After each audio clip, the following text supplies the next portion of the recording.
Hello and welcome to Rad Class. Today I'm going to talk about animals, but I have some different subjects about animals. So this is one episode of a three-part series. So if you like this one, please listen to the others. This episode is gonna focus on pets and animals for food because I have seen this change in how we view animals since I grew up to now. And it's amazing to see how a lot of people actually want our animals to have a better life and have just more fun. But we also tend to actually try and push this on farm animals. And I know farm animals can be cute. And I have actually done a lot of stuff with farm animals to help them and have, as I grew up on a farm. And I actually grew up on a farm where we did a lot to actually improve the life of our animals. We gave them more room. We made sure they had space outside to go to, and so on. And we actually tried to give them all a good life. Next thing I'm going to talk about is a bit squishy, so please be warned that it might make you feel a bit disgusting. If you do that, then go ahead 1 minute and it will all be over. For example, we had a piglet who was squashed by its mom, um, and all its intestines came out, and we actually popped it back in and then sew up the wound. And then I actually sat with the piglet on my chest for hours that day to keep it warm. We had a tiny bottle we fed it with, and it actually grew up. And it was one of the last pigs we actually had to slaughter before we moved.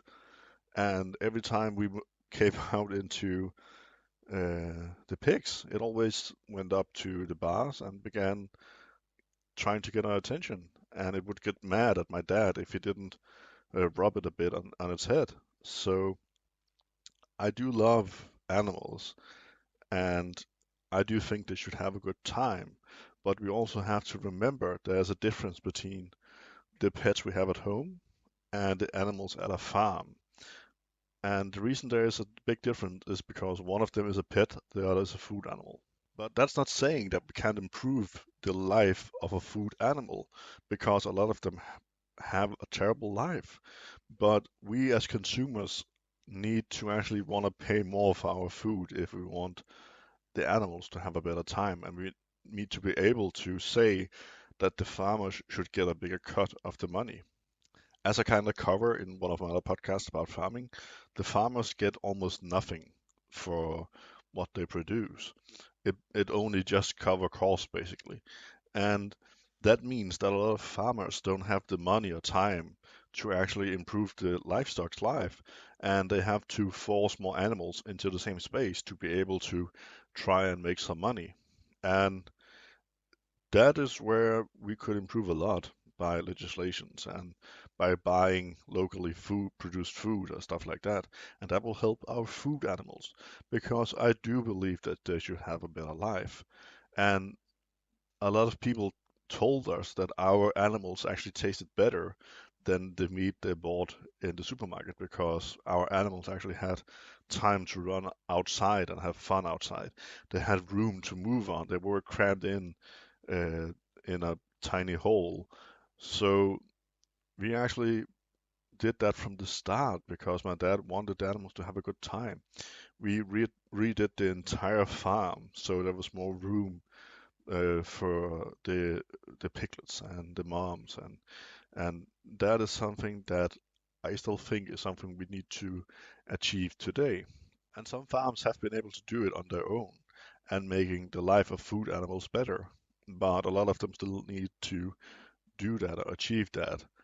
But we as humans tend to say we want food animals to be able to have a good life, but we don't want to pay the farmers for actually doing it. And it's not like they can just do it out of nothing, because if they only just living on what they earn now, and then we say, well, you can only have half the pigs that you used to in your farm, then they will go bankrupt. They won't be able to do it because we as consumers are still like, well, we are only going to pay this amount for the food. And Food can be expensive, but we have to look at the difference and see what we can achieve because we can never really achieve that thing where our animals have the same conditions as our pets because our pets needs a lot more space and food and time and love and energy. And it can be hard on a farm to do that to all the animals that they have there. And that is just something that we have to acknowledge and say, okay, this part here, it can be changed because um, we need food. And unless everyone begins to eat only vegetables, then we still need food animals. And that is something that we will need for a long time because we still like our meat. Um, and but if you think that it's easy to do, just look at your own pets. Like I know a lot of people who have a bad economy, but they still say, "Hey, I want two dogs," even though having pets cost a lot of money. There's food, there's vets, there's toys, and so on. And they need space and they need love. So every time you're out with the dog and being like, oh, why should I go out with the dog today? And all that, and you have to pick up after them. Well, just remember that if you're living on a farm, you have to do the same thing, but you have to do it with maybe 500 pigs, where you have to clean where they live and where they eat every day. And if you're like, well, it can't cost that much to actually raise a pig, well, again, look at how much food that your pet is eating every day, how that cost affects you.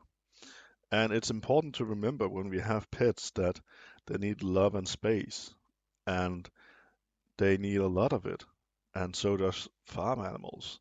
So we have to look at it on it all in a balanced way, where we can actually look at our pets and see reason in why the farms are having a hard time adjusting, because we're actually looking at a lot of pets who gets abandoned because people can't afford the cost, or that the animals grew up to become bigger than people thought about it. And it's something that you see a lot is so we need to have focus on both sides here because yes, we need to have some food animals who actually have a better life. They're not just crammed up and forced to stand all day or something like that because they don't have room to lie down. But we also have to be more self-aware of when we are getting a pet that we need to have the economy to handle it. We need to have the room. We need to have the surplus energy to take care of the animal, to remember that it takes time to train them and they need to be socialized. So there's a lot of stuff of getting a pet that people tend to forget.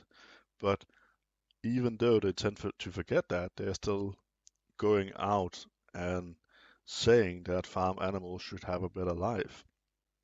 And as I said, I agree. I grew up on a farm where we actually tried to give every animal the space they needed to live.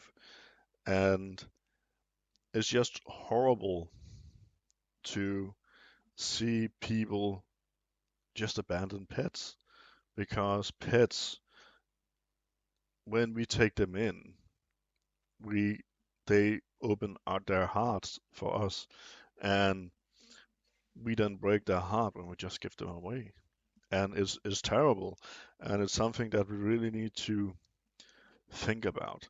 So what I'm trying to get out of all this is saying that if we know a person who is about to buy a pet, who might not have the economy, space, and time to actually care for that pet, we should be able to say, maybe a pet is not the best idea. Have you thought about the cost, the time, and the effort you need to put into this? Just like we should be able to when we go to a supermarket. to say I want to buy some meat from a farm in the local area where the farmer is actually getting more of the money, so he or she can adjust their farm so the animals on the farm can have a better life, a life where they are able to roam around and have a fun time. And we also need to begin to have days where we eat less meat. And I will cover that in one of the other animal episodes.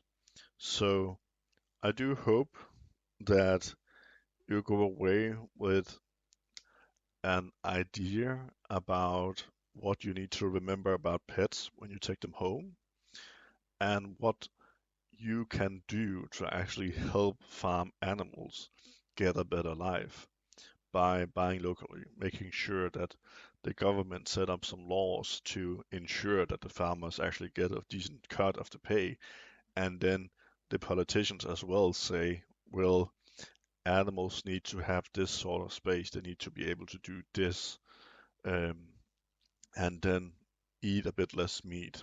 So I do hope you found this interesting, and if you do, please share and talk about it. And you can find me on Facebook, Instagram, on Reddit. Just search Rand Class and you will find me. And I hope that you come join us and have a very nice day. Bye.